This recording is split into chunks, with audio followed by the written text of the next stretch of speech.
You unlock this door with the key of imagination. Beyond it is another dimension, a dimension of sound, a dimension of sight, a dimension of mind. You're moving into a land of both shadow and substance, of things and ideas. You've just crossed over into the Twilight Zone.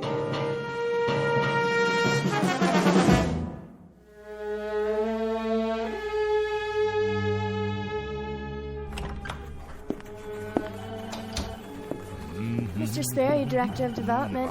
Please hold. Good morning, sir. Yes, this is market research. Mr. Abercrombie is still at Mr. Jameson's office, personnel. I asked Mr. Sterling to return your call.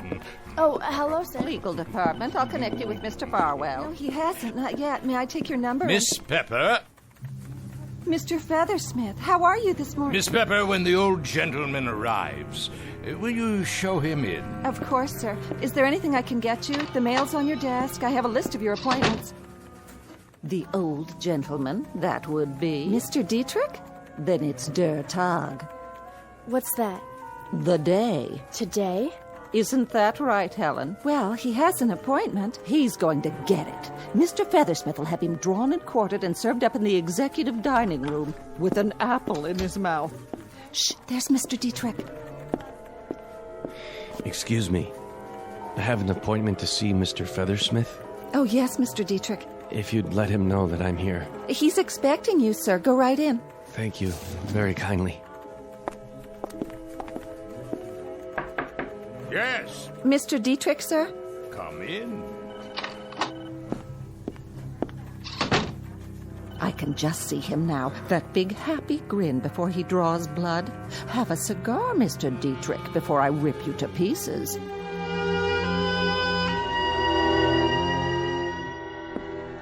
A cigar, Mr. Dietrich?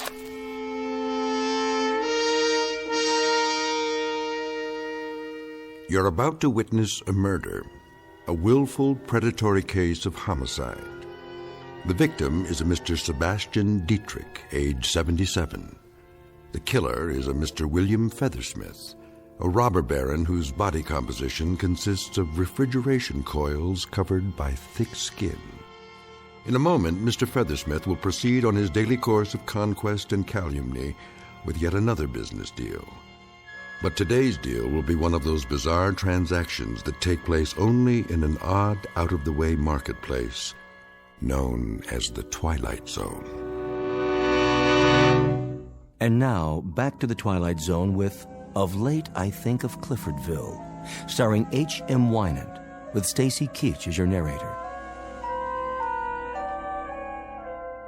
I said, would you like a cigar? No, thank you, Mr. Feathersmith. You asked me to come here at 2, and it is now 2. What did you have on your mind?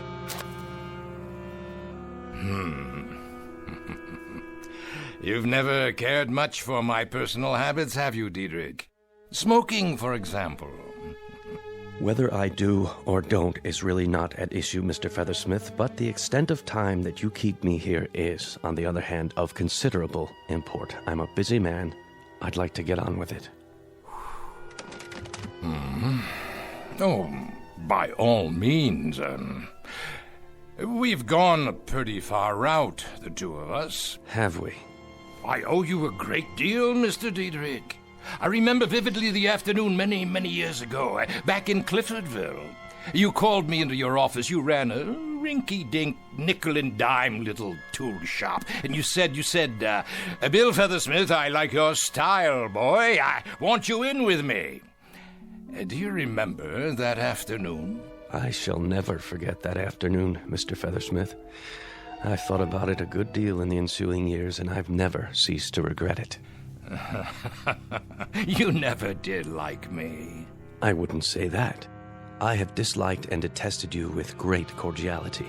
I have found you to be, as of the day you walked into my office, a predatory, grasping, covetous, acquisitive animal. Without heart, without conscience, without compassion, and without even a subtle hint of the most commonplace decency. Does that answer your question? I give you this, Dietrich. You never were a man to toady around with a lot of phony euphemisms. You always did speak your mind. And you, Mr. Feathersmith, mark you, this is perhaps the singular compliment I can dredge up, have always been a man to speak yours, so why don't you? All right, then. I'll do precisely that. See this map? It's my empire. Mining over here, electronics here, here and here, lumber, railroads, minerals, an industrial complex I built up step by step, piece by piece, and in which I take pardonable pride. Yet there's a piece missing. Go on. Well, that is to say, there was a piece missing. The Diedrich Tool and Die plant. Was? A good, substantial plant employing 13,000 people, some 40 years in operation, not always perfectly managed. But sufficiently well to make you move heaven and earth to try to buy it. Thank God I won't live to see the day when you get your greasy hands on it. Of course, as a matter of your financial problems, I happen to know, Mr. Diedrich, that you secured a loan of $13 million. This is the note here, isn't it? How do you... I bought the note, Mr. Diedrich. I paid an exorbitant amount of money, far more than it was worth, but it was, let's say, an exceptional opportunity for our lives to crisscross again. What is your point? The point is right here on the note. It says payable on demand. So, on demand it is. I want it paid. Not tomorrow. Now, this moment. I want your personal check in the amount of $13 million, or I'm very much afraid I'll have to send out the painters to the Diedrich Tool and Die Works and cross your name off the sign. Feathersmith, if you call in that note, you'll ruin me. You'll put me into bankruptcy. You'll kill off everything I have, everything I own. You're a most discerning man. Here it is only 6 minutes past 2. 6 minutes! That's all the time it's taken for you to comprehend that I've managed to kill you off.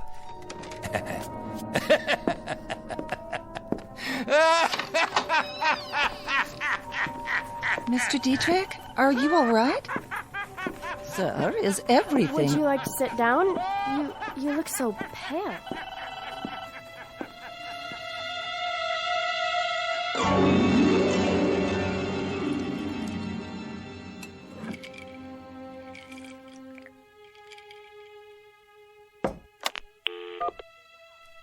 Miss Pepper? Miss Pepper? Where is she? What time is it? Oh, excuse me, sir. I didn't know you were still here. I'm here, my good man. I'm assuredly here. And here is the mountaintop. The high rung on the ladder. I'll finish cleaning later. No. You may join me on the mountaintop.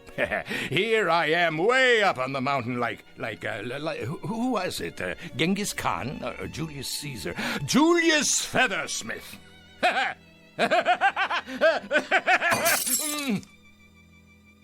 Don't worry, sir. I'll clean it up.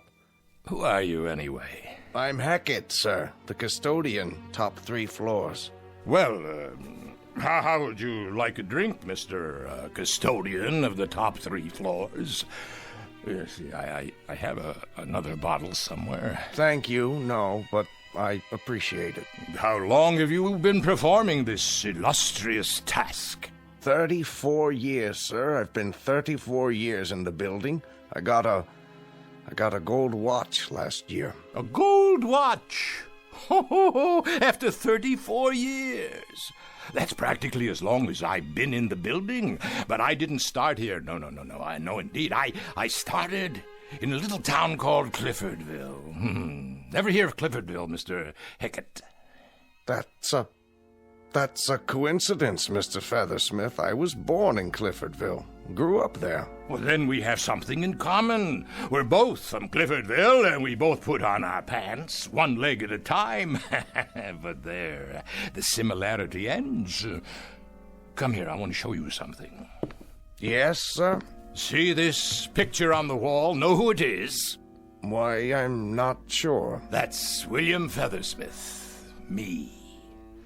taken in front of our old home in Cliffordville. Now that was a town, wasn't it? That was a real place. Stately trees, gracious homes, beautiful sprawling park, and real people who knew the value of a buck, people who worked hard to get it. There was none of this crazy stuff about unions, retirement benefits, or antitrust suits, or any of that claptrap.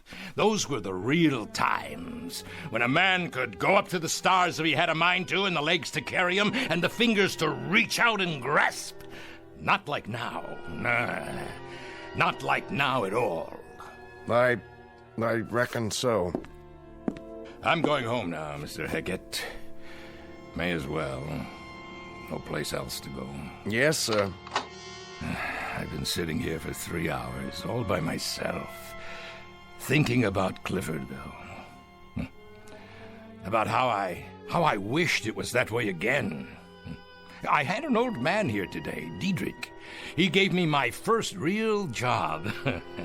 Well, I fixed his wagon. He never liked me, I never liked him. We both used each other, and I got the most use out of it. I broke him to pieces today, just like he would have done to me if he could. And he's tried, Mr. Hackett, let me tell you. He's tried. Good night, then, Mr. Feathersmith. William Feathersmith, what a crock. Alexander Feathersmith is more like it. Alexander the Great Feathersmith. I've got everything there is to get. But I'm still hungry. Understand? I'm hungry. A 20-course meal. I've got a tapeworm inside me that's taken every bit of it. He cried. What? What did you say? Alexander the Great. He cried because he had no more worlds to conquer. I guess maybe he was kind of like you, Mr. Feathersmith. You know what I wish? I wish I could go back to Cliffordville. Back 50 years ago and start all over. Because getting it all, that was the kick. Not having it, getting it. Good night, Mr. Hackett, custodian of the top 3 floors. Don't forget to wind your gold watch.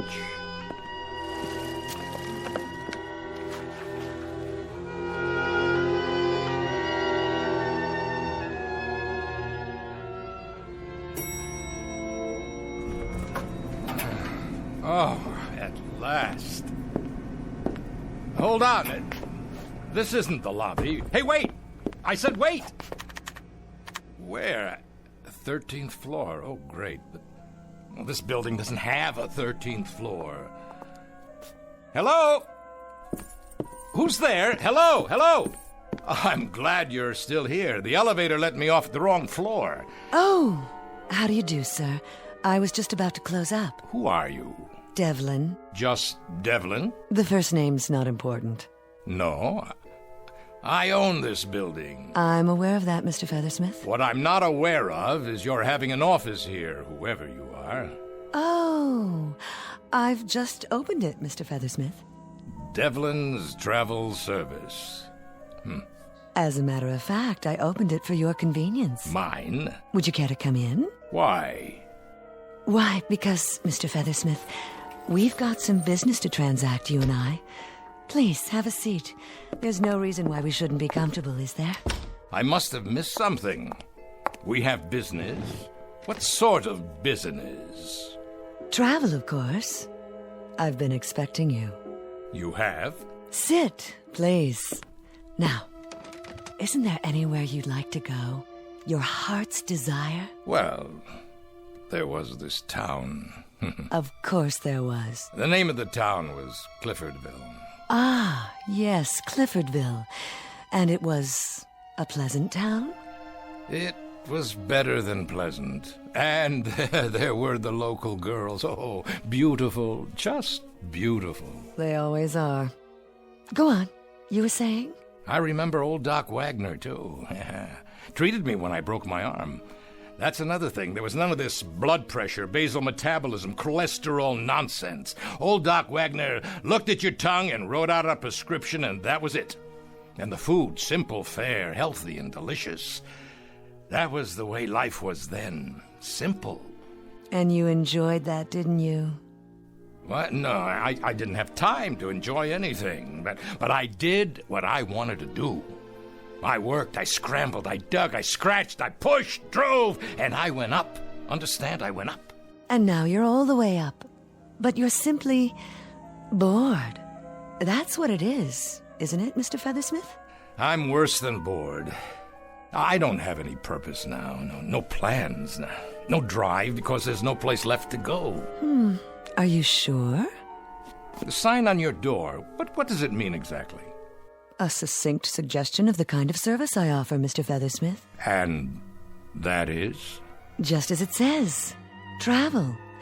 Or more to the point, if you don't mind the rather melodramatic terminology, one might call it time travel.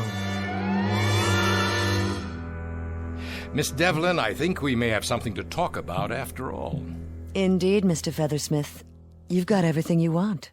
And the pleasure is not in the acquisition. It's in the struggle to acquire. Isn't that the sense of it? Go ahead. So, let's do this. Let's send you back to Cliffordville. The Cliffordville of 50 years ago. And you can start fresh. Acquire. Build. Consolidate. Do it all over again. How does that sound? You're not dealing with a bumpkin, Miss Devlin. This isn't one of those sell your soul for a nickel country boys. Try this. You send me back in time to Cliffordville, but I want to look like I looked 50 years ago. Agreed. Number 2, I want to keep my memory, everything that's happened since, not impaired one bit. Check again. And I want the town to be exactly as it was, the same people. All very easily arranged. Now for the price. I suppose the standard payment is, well, what you call a soul. On occasion, that is part of the transaction, but in your case, I believe we got a hold of your soul some time ago. Let me check.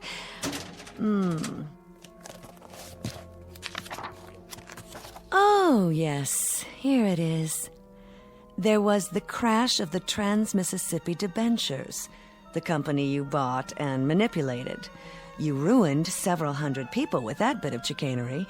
The bulk of your soul went over to us shortly thereafter, and there are several other items here. Private life, subconscious thoughts and dreams, indirect murders, people you drove to ruin, hopelessness and suicide. No, I'm afraid your soul is not yours to negotiate. Then what do you charge? Cash, Mr. Feathersmith. The old Missoula. I have your current assets tabulated here. Were you to liquidate as of this moment, you'd be worth precisely $136,891,412.14. You're very thorough. We have to be. Now, the cost for what you ask is nominal. The entire bill, and this covers transportation, clothing, the retaining of your memory, the maintenance of the town in its historically accurate form, including its citizenry, is $136,888,006, leaving you a balance of $2,812.14. Highway robbery! Quite a little nest egg, considering. Considering that I know where the oil is, just outside of town. 1,400 acres not discovered until they brought in the first well. And of course I know the stock market in advance and every important invention over the years. Before it happens, I can get in on the ground floor. The absolute basement. All things considered, Mr. Feathersmith, it's a fortune. You just send me back there with my bankroll and watch my smoke. How soon can I go? I'll handle the liquidation for you. Just sign this power of attorney, and there's no reason why you can't leave, say, tomorrow morning. Done. Exemplary, Mr. Feathersmith. You're one of the few remaining rugged individualists. A pleasure doing business with you. Now, Union Airways, 8 a.m., followed by a rail connection the rest of the way. I'm afraid there was no airport near Cliffordville back then. You'll arrive at noon. Exactly 50 years ago. And needless to say, I wish you everything that you deserve. Little lady, you don't have to wish me anything. I'll get everything I go after. Everything. You know, Mr. Feathersmith, I believe you. In fact, I have no doubt whatsoever. Care for a cigar?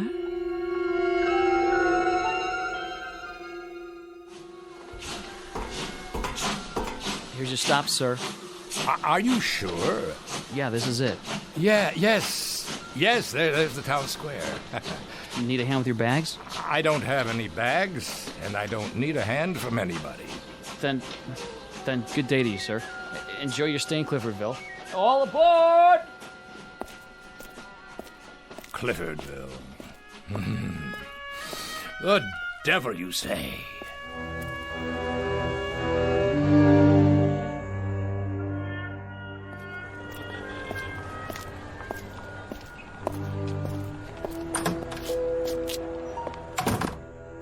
Yes, sir. May I help you? I'd like to see the president of the bank. That would be Mr. Gibbons. Do you have an appointment? No, but he'll see me.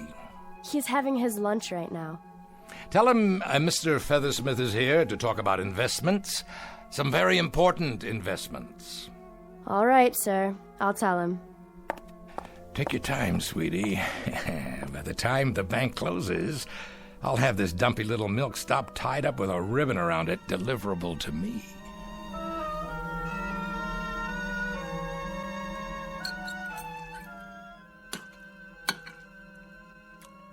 I'll only be a moment, sir. I don't normally let business interfere with pleasure. I never allow pleasure to interfere with business. The name is Feathersmith. I'm not a peddler, a drummer, or door-to-door salesman. I'm here to make myself rich, and in the process, you'll pick up a few crumbs of your own. I beg your pardon? The Widow Turner's land. The south end of town. Is it available? The Widow Turner's land. There were 1,400 acres. Mr. Gibbons, is there an echo in here? No, indeed. It's just that... Well, sir, you're talking about a valuable piece of property. A beautiful spot. Singing birds and constant sunshine. A Garden of Eden for a man with vision. The potential is unlimited. It's a swamp for mosquitoes, and the potential's malaria. I just want you to tell me who owns it and how much they want for it. As a matter of fact... It was purchased from the late Mrs. Turner's estate by yours truly, in partnership with a Mr. Sebastian Diedrich. Diedrich, huh? What do you know? Well, do you suppose you and Mr. Diedrich could be persuaded to part with your land, assuming the price is right? As valuable as it is, well, sir, everything has its price. How does $8 an acre sound? Lovely. Good. If I were an idiot. But I'm not an idiot, Mr. Gibbons. I'll give you $1 an acre. Well, why don't we strike a compromise and say $6? Let's say $1.50. You drive a hard bargain. Mr. Diedrich and I might hold still for $4 an acre. Mr. Gibbons, you wouldn't hold still for a back rub if it couldn't be converted into currency. $2 an acre, and that's it. 2, you say? 2, I said. And 10 minutes from now, it'll go down to $1.60. Going. Gone, Mr. Feathersmith. I presume this will be a cash transaction. You bring the deed over to my hotel tonight. Properly signed and notarized, and you'll have your money. Well, now, sir, this is the way I like to do business. No fiddling around, just two staunch men of goodwill who know what they want. Wouldn't you agree, Mr. Feathersmith? I'll agree with you all the way down the line, Mr. Gibbons, as long as you keep both hands on the table.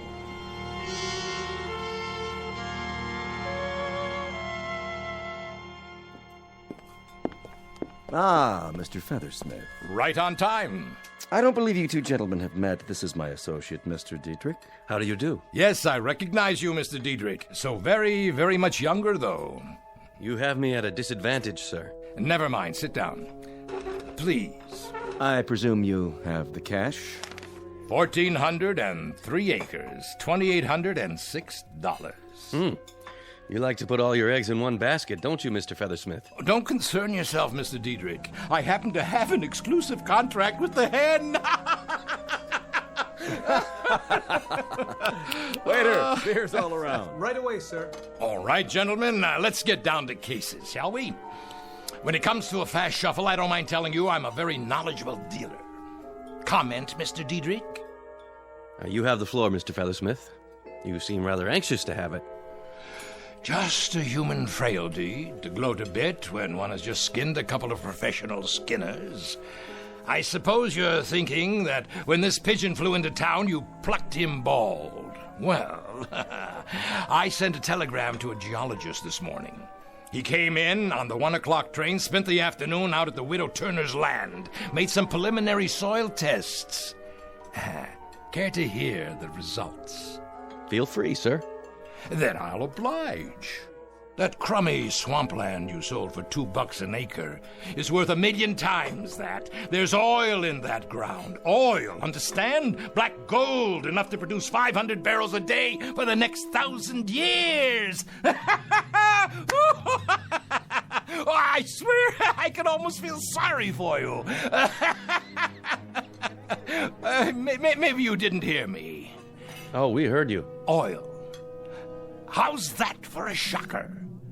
Well, at the time, it did make us gulp. At the time? 4 years ago, when the first geological tests were done. Well, there was no doubt then that the land had oil under it, 6,000 feet under it. Which means that it might just as well be on the moon. There's no way that oil can be taken out. What do you mean, no way? I could drill down 1 mile, 2 miles if need be. Well, you could, perhaps, Mr. Feathersmith, but nobody else on Earth could, unless you've already invented such a drill. Of course. I forgot. It wasn't until several years later that they came up with a drill bit strong enough to... Something wrong, Mr. Feathersmith? Not feeling too well? Something I ate. Oh, something you ate, no doubt. Something like crow, sir? Excuse me.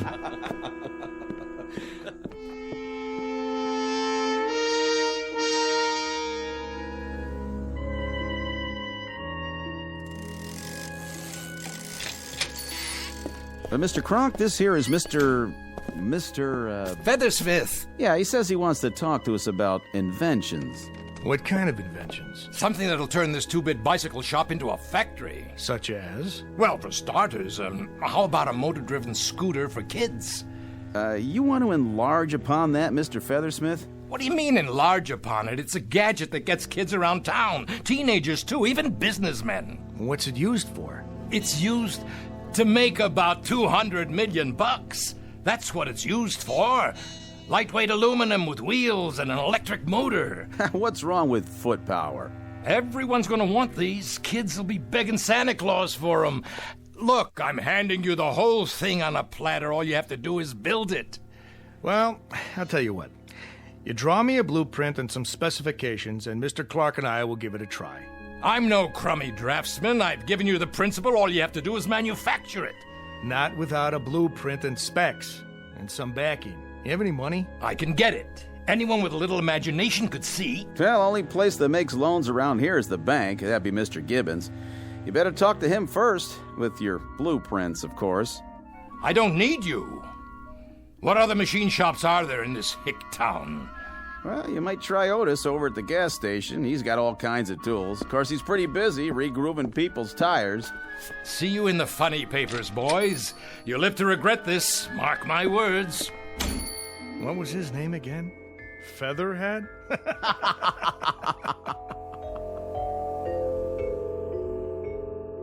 Modems. You connect your home computer to the telephone line. Your home what? Cable television. You pick up the signal from a satellite. What's a satellite? Listen, you download it over a dish network. Dishes? But nobody watches TV in the kitchen. Pantyhose. I say take off your garter belt now and throw it out. Now. And I say get out of my store. All the way out. You have a filthy mouth, sir.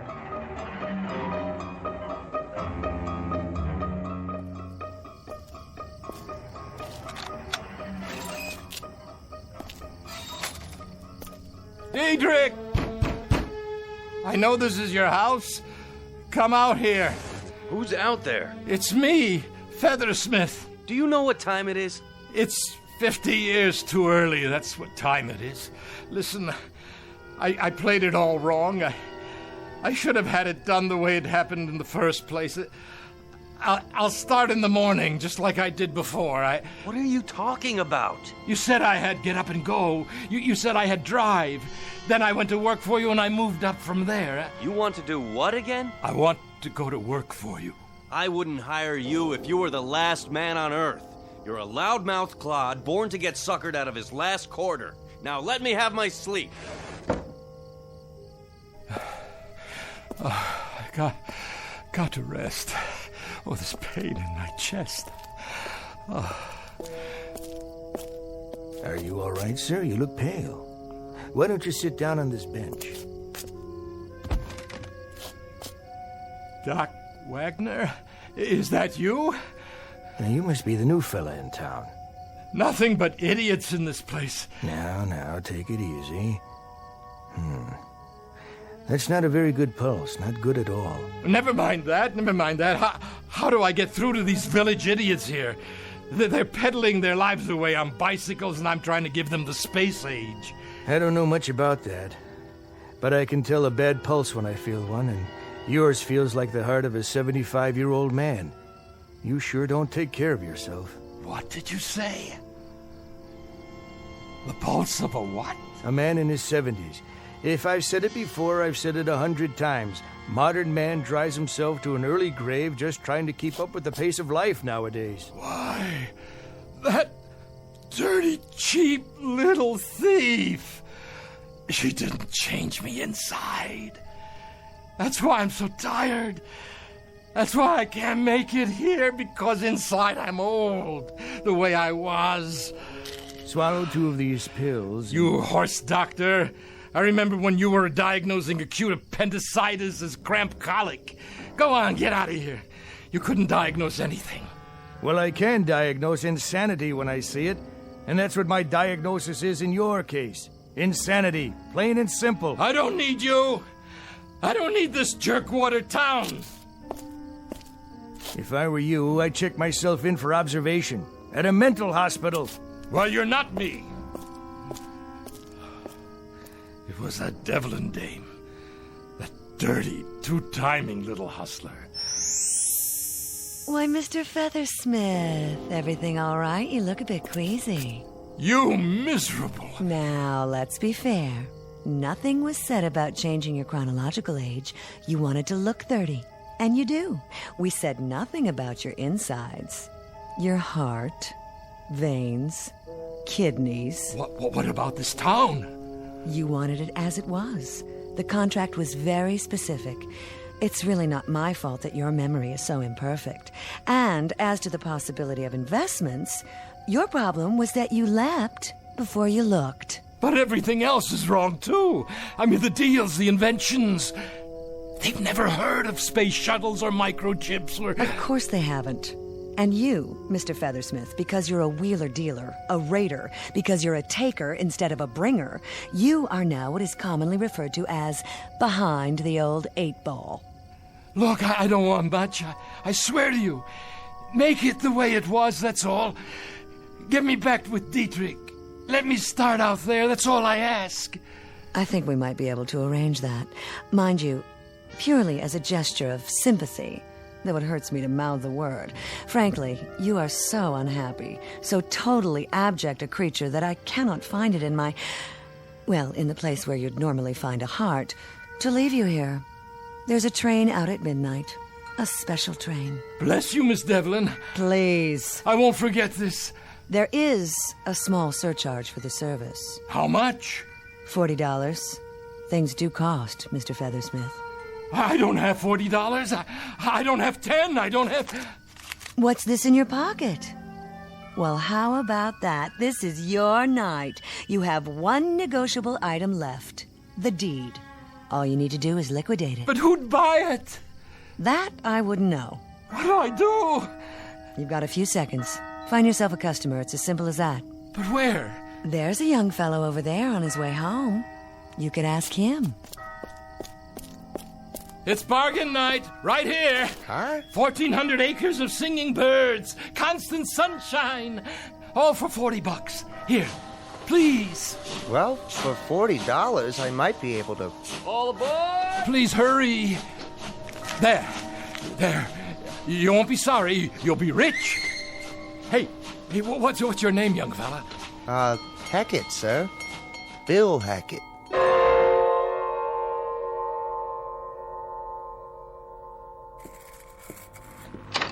Yes, want something? I was gonna clean up, sir. So clean up. Who are you? Feathersmith, sir. Great old town. What is, sir? I was just thinking about Cliffordville. That's where I grew up, got my start. That's a coincidence. I grew up in Cliffordville, too. Well, now, how similar we are, Mr. Feathersmith.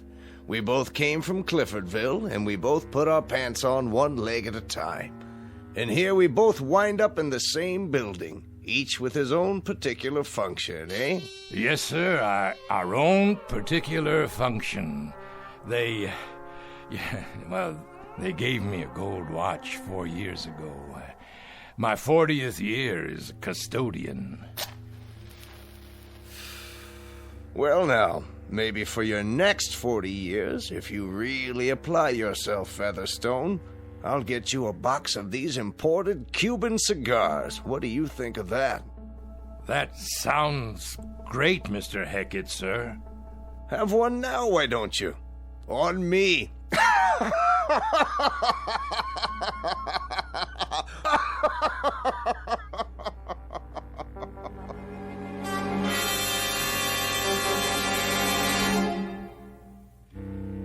Mr. William J. Feathersmith, tycoon, who tried the track one more time and found it muddier than he remembered it, proving with at least some degree of conclusiveness that nice guys don't always finish last, and some people should quit when they're ahead.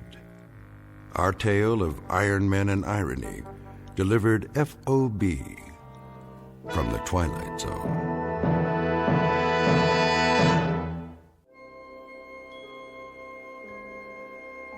Hi, this is Carl Amari, producer of the Twilight Zone radio dramas. I'd like to take a moment to tell you about our official website at twilightzoneradio.com, where you'll get the latest news and information on these Twilight Zone radio dramas. Plus, at twilightzoneradio.com, you can digitally download 3 free episodes or any of our episodes for only $1.95 each. In this age of ever-changing technology, we've decided to make these episodes instantly available to you by making the Twilight Zone radio dramas a digital download-only series. This means that this series will no longer be offered on CD. The CD collections at our website are now being offered while supplies last at buy one, get one free. So be sure to get your favorites before they're sold out. Be sure to visit us often, and I'll see you in the zone.